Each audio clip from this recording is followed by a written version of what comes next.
आज कपाट आवरत होते. आवरता एक जुना फोटो अल्बम हातात आला. सहज फोटो बघायला लागले आणि नकळत मी काही वर्ष मागे गेले. काही फोटो बघून मला हसू आलं, तर काही फोटो बघताना मन भरून आलं. त्या फोटोंमधली मी आणि आजची मी दोघीही मीच होते, पण तरीही त्या खूप वेगळ्या वाटल्या. आणि मग मनात एकच प्रश्न आला, 40 नंतर आपल्याला आपलंच जुनं रूप इतकं का आठवतं? तुम्हालाही असं कधी झालंय का? जुने फोटो बघताना आपण नकळत त्या काळात जाऊन पोचतो. माझं पण अगदी असंच झालं.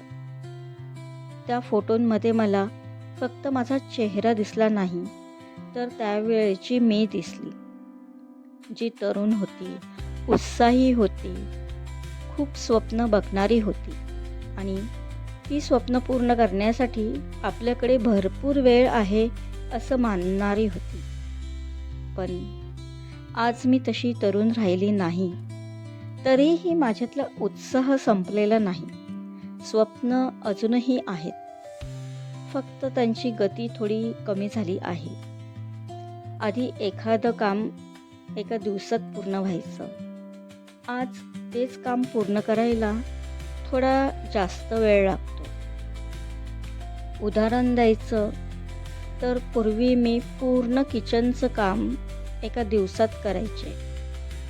आज तेच काम पूर्ण करायला मला 2-3 दिवस लागतात. मध्ये एखाद दुसरं काम आलं तर अजून ते पुढे जातं आणि तेव्हा जाणवतं, माझ्यातली स्वप्न संपलेली नाहीत, पण शरीराची गती बदलली आहे. त्यामुळे माझ्याकडे भरपूर वेळ आहे असं वाटणारी मी आता स्वतःलाच सांगते, जे करायचं आहे ते आजपासून सुरू करायला हवं. मग ते व्यायाम असो, नवीन काही शिकणं असो किंवा स्वतःसाठी थोडा वेळ काढणं असो. कारण आता जाणवतं, वेळ आपली वाट पाहत नाही. म्हणून जे करायचं आहे ते आजपासून सुरू करायला हवं. आजही माझ्याकडे स्वप्न आहेत, ती कमी झालेली नाहीत. फक्त आता त्यांना जगण्याची ओढ वाढली आहे. कदाचित म्हणूनच आता मला स्वतःसाठी थोडा वेळ काढायचा आहे. स्वतःची काळजी घ्यायची आहे आणि अजूनही मनात असलेली काही स्वप्न पूर्ण करण्याचा प्रयत्न करायचा आहे. जुन्या फोटोंमधली मी आज परत येणार नाही, तसं व्हावं अशी अपेक्षाही नाही.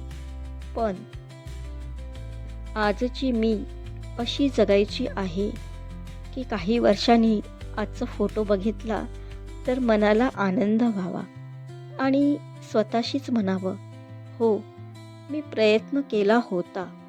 आयुष्य मागे जाऊ शकत नाही, जुने फोटो बदलणार नाही, पण आजचा दिवस आणि आजची मी अजूनही बदलू शकते. तुम्हालाही जुने फोटो बघताना असं कधी वाटलंय का?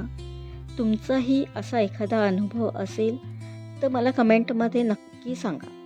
तुमच्याशी बोलायला मला आवडेल. भेटूया पुढच्या व्हिडिओमध्ये. तोपर्यंत काळजी घ्या आणि आनंदी राहा.